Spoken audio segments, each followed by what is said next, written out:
Hi there everybody, Morgan with Event Answer here, and today I want to show you how I made these mini Mylar balloon cake toppers.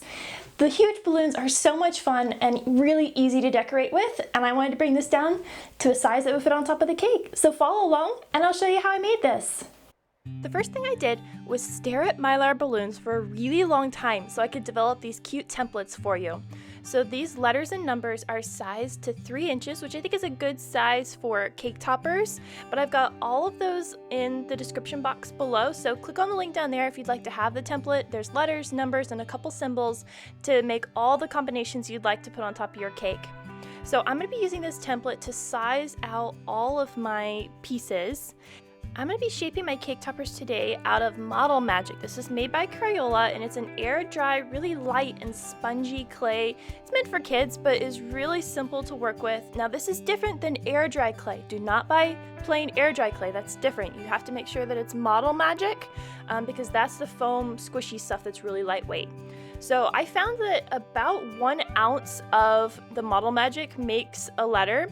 So I found I could get 4 to 5 letters depending on which ones they were out of one of these 4-ounce bags. And just make sure you reseal your bag when you're not using it because this is air dry. So I'm just going to take a large fist-sized piece of clay and start rolling it into a log, and I'm just going for about a 1/2 inch size here. I want to smooth it out as much as possible and round over that end just so everything's nice and smooth for my piece. And I'm going to be using a couple tools here. I've got some pottery tools to help me cut and make some indentions in this, but you don't have to have pottery tools specifically. Look through your kitchen for bamboo skewers or a butter knife, and those kind of tools will also work really well for this project. I'm going to round over one end here and lay it down on my template and start sizing my piece of clay to the template. Now I'm going to gauge where that end is, and using one of my knife tools, I'm just going to cut that off and round over that end and start shaping it to that A form. It's a little pointy on the top, but it kind of folds out a little bit, and just follow whichever letter you're making and get those sized correctly. And then I'm going to add my center point to my A. I'm just going to cut a little trapezoid to fit in that spot in between the 2 legs of my letter, and this clay does stick to itself pretty well, so wherever you put it, make sure it's where you want it because it does stay pretty well. And then I'm just going to squeeze that together and try and rub out that seam so it's a little flatter. And then every so often, make sure you pick up your letter and look at the back side, because as you press down, it may flatten. And you just want to give it a little pinch, a little roll, just to make sure that you don't accidentally flatten the back side of your piece. Once I was happy with the general shape of the letter, it was time to add a seam to any letters that have it. So on my template, some of them have dotted lines, and that's where on a Mylar balloon you would usually see a seam. Now I'm just going to take a bamboo skewer and lay it right on that dotted line, and then press on it from the top with another bamboo skewer or a wood tool like you see here, and just make a gentle indentation. You don't want to make it too thin so that your clay is weak, but you do want to make sure that it's distinct.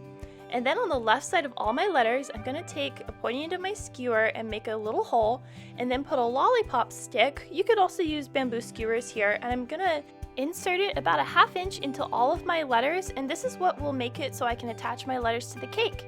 So once I'm satisfied with the shape of the letters and making sure the stick is straight, I'm just going to set those aside for 24 hours to dry, and then we'll come back for the next step. And now we're finally going to add the Mylar. So for this step, I'm using a hot glue gun set to low, a pair of scissors, an X-Acto knife, as well as some cotton swabs or cotton balls, and then maybe a bag of rice might be helpful to you. But most importantly, you need to have some Mylar gift wrap. So you can find this usually in the tissue paper aisle. I'm using gold today, but it comes in lots of colors. And I'm just going to cut out 2 squares that are generous in size. They need to be at least 1 inch bigger than the letter or number you're working on. And it's better to be more generous here, because if you run short, you basically have to rip it all off and cut a bigger piece. There's no patch job happening here.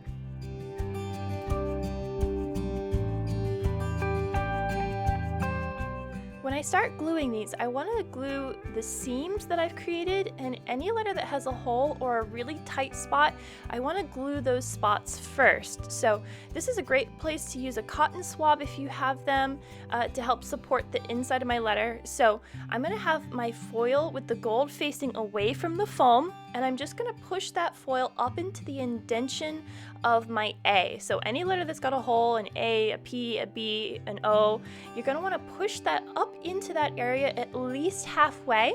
And I found that putting a little cotton swab up behind there helps hold that in place until I can get the other side lined up as well.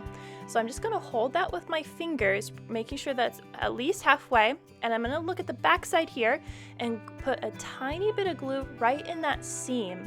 These seams won't be visible unless the Mylar is glued down into the impression, just because of the creasing nature of it. So make sure you put a little bit of glue and then press really snugly into that seam. Now I'm going to glue the inside of my A.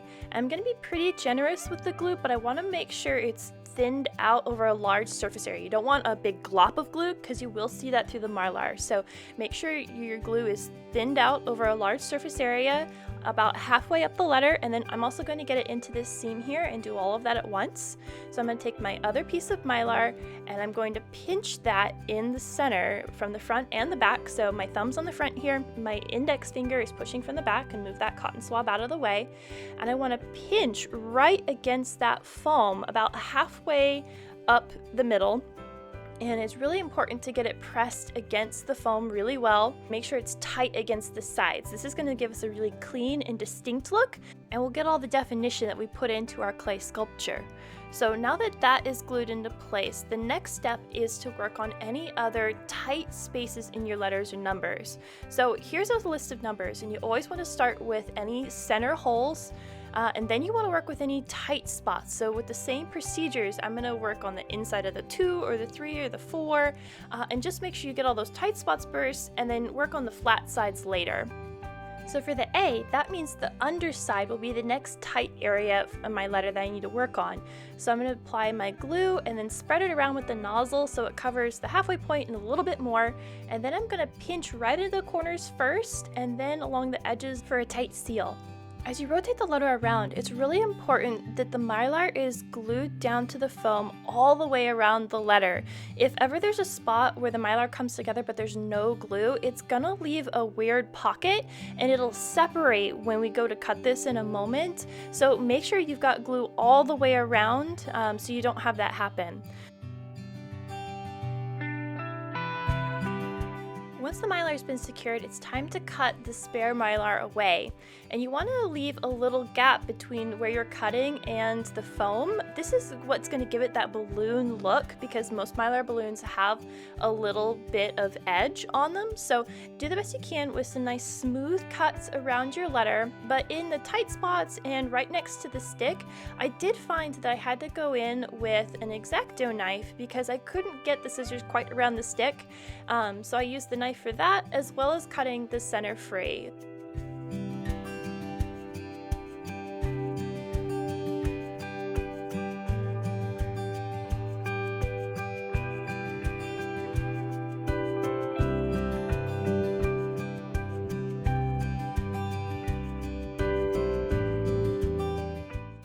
I hope you were inspired by today's project and give it a try. It was super fun to put together, and I love the fact that it doesn't deflate.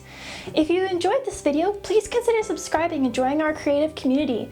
I make all kinds of party setup and decorations as well as balloon tutorials, so if you'd like to check out some of those, I've got them over here. And until the next time, stay creative!